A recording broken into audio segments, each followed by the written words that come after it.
Ooh, that's how I got the engine to work. Oh.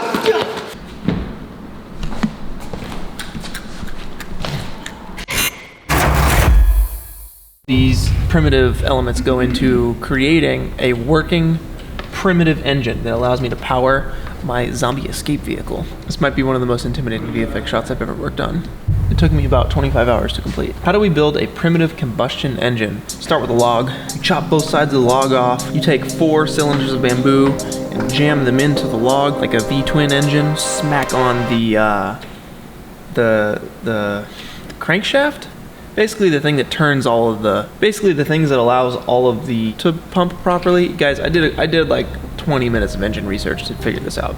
Bear with me on the terminology. So after you got the crankshaft in, which is just a flattened piece of bamboo that splays out like this, I fix the exhaust pipe on, and then I start throwing in black powder into each one of the bamboo cylinders. And then I chuck these crystals in. And every time I chuck a crystal into one of the bamboo cylinders, a little explosion comes out. So once I throw in the last explosive crystal, the engine starts, black smoke starts shooting out from the exhaust pipe. And every step that I just mentioned is its own visual effects element and visual effects challenge in one shot. That's a lot of rotoscoping, that's a lot of work, it's a lot of tracking, it's a lot of everything. Hence, you know, the three or so days of work on this one shot. Let's just talk about like step by step. Going back to the top, I'm using a rock to smash this bamboo piece into like a radial gear type crankshaft. And that's just a jump cut in camera.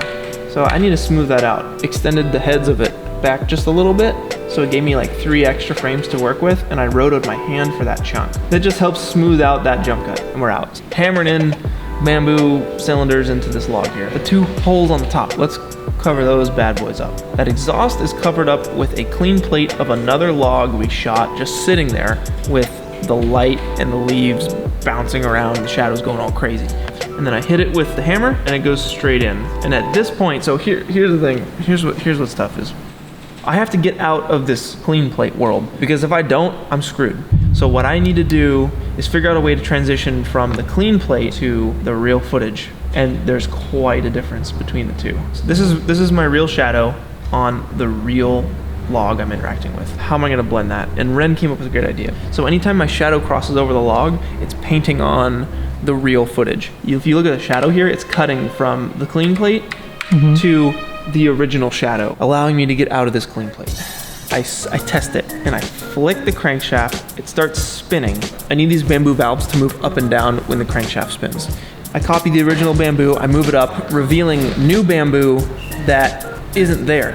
I have to create that. I go into Photoshop, use content aware, extend the existing bamboo to give me more bamboo to play with, and then I roto out real log to sit right on top of that, so it looks like they're going in and out of the actual engine. And I have to do that to every single one of these pieces of bamboo individually. The clean plate has been completely wiped away. The top of the log is completely real. Those cylinders are completely real. The only thing that's in effect right now is this clean plate covering the hole where the exhaust pipe will go. So that just helps me minimize like all the stuff I'm doing at one time in the shot.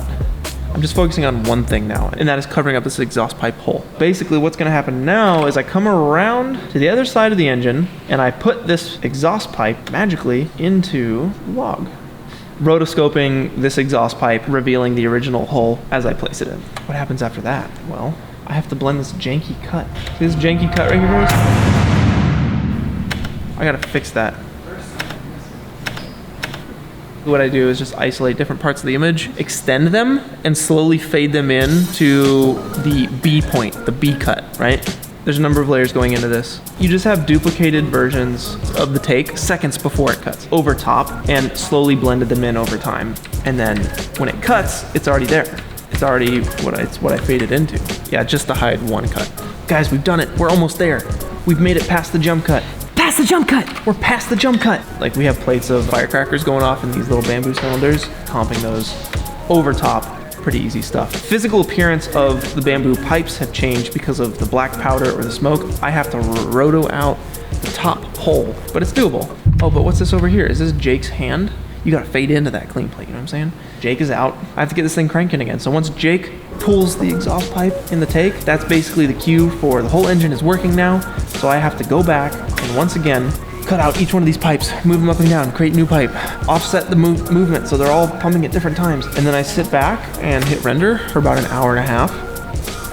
And I still got little things I gotta fix, so I'm not gonna get into that stuff. But whew, that's how I got the engine to work. Bet you weren't expecting this shot. And I bet you weren't expecting a sword fight. Welcome to a special Tournament of Champions here at Corridor Digital, where we fight for the wild card. That's right. All of the losers of the previous 3 rounds, myself, Christian, and Ren, are gonna be fighting in a 3-man single winner free-for-all to represent Lady Patron in the final Tournament of Champions at the Spring Festival. If you're a patron or you sign up because of this video, leave a comment, guys, because one person from Patreon is gonna get the top tier reward, which is a one-on-one with anyone from the studio for an hour for free. Whoever wins this one is gonna be the representative of the people. This is a man in a crown. All right.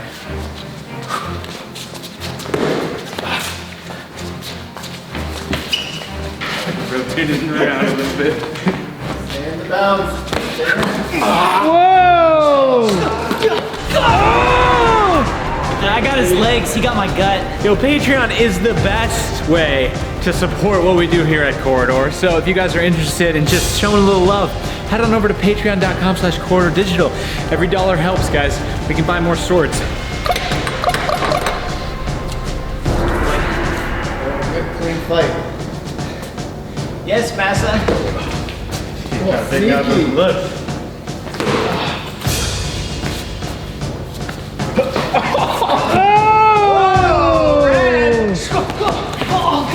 Still going.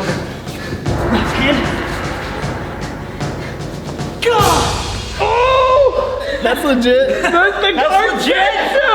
You calling that legit? It was a clean hit. I'd recommend the $5 tier because that gets you a live stream with us. We just hang out for an entire hour. This is a monthly group hangout where everyone kind of crowds around a computer. We all read the comments and respond to your questions in real time because it's live streamed. It's fun. I look forward to it every month.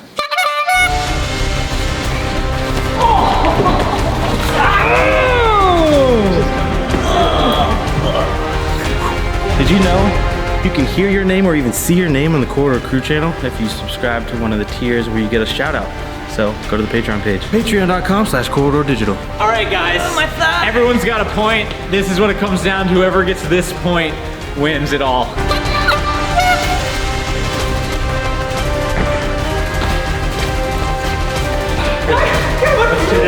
What? What? Oh! Come on. Oh! You got that?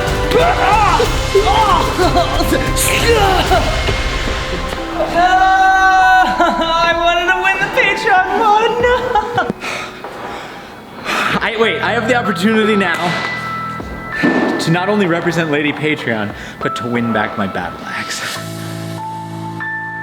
So there are some names of some patrons that I'm gonna say as a thank you for supporting us on this channel. But first, I can't say your name until I've caught a nut in my mouth. Master 1, Ace 1. Philip Oxford. Seth, the mad scientist.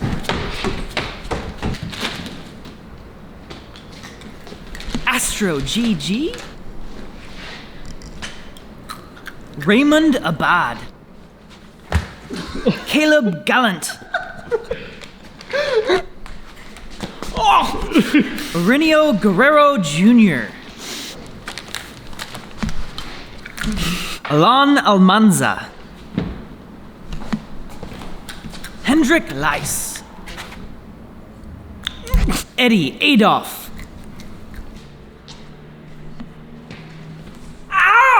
Will Robertson. Gary Dolph. Nicholas Saltus.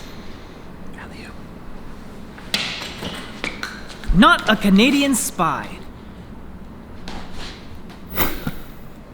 Mitch Plowensky. Andrew Double D Avancino. Glitch Cube. Taylor Dunbar. Brian Antozik, Timothy Thompson, James Bailey, Ahmed Alzabi,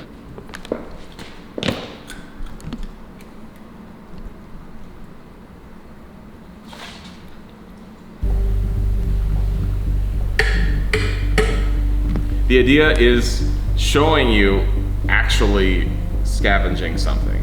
Yeah. Like, what it could be anything. This was supposed to say that fast zombies chasing you makes it hard to scavenge, but the problem is we don't get that scavenge element in this shot. Yeah. We discussed a new opening shot. Yeah. God, it just seems like that's the best idea. It really helps clarify that. What we have to shoot that, or like just big picture. Overall, I think it's great. I really enjoyed it. It still needs some sort of scene to finish it off. I don't think we need insert shots. I think we need to restructure it, and I think it'll make sense. You do this, and then you cut to this. Yeah, like he's going back to Going get his back. gear on the bike. Oh my He's god. going back to get his gear, and then he goes back to the forest. because now it's like, whoa, because now we're interested in what's gonna happen next. We're gonna leave the camp. Hard cut, like what is going on? Why is he driving around there? Just like, This is way funnier. yeah, that works. It's funny. Oh, of course that's where the crystals are. Hilarious. Well, yeah, we're good. Okay, cool. Fun. Fun, boys.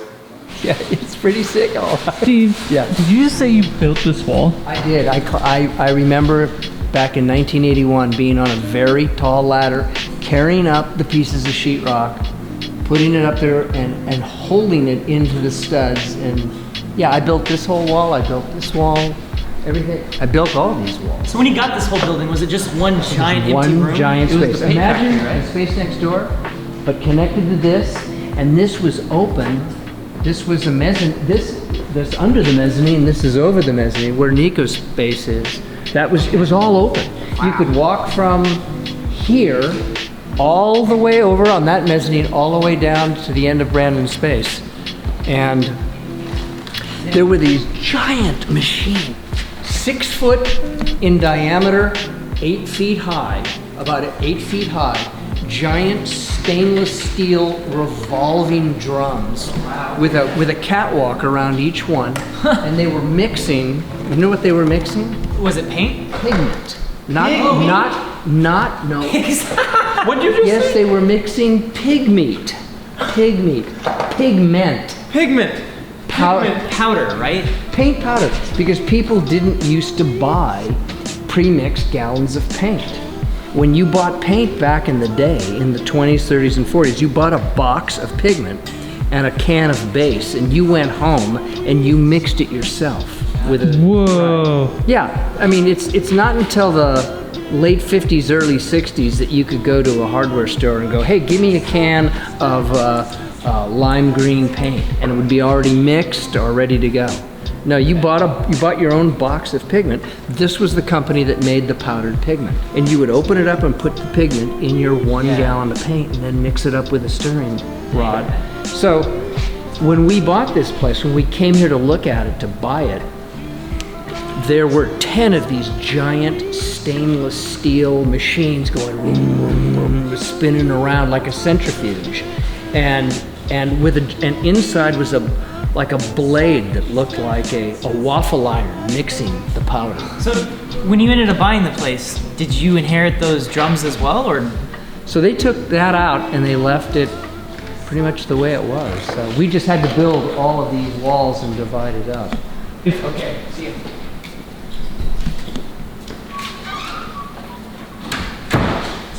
Dude, Steve's always got the best stories. I love when he rolls around, spewing knowledge and experience, and I'm just like, okay. This is the 3rd time in a little over a day my computer is forced to restart and update. And it just sits here for like an hour. I'm not even kidding.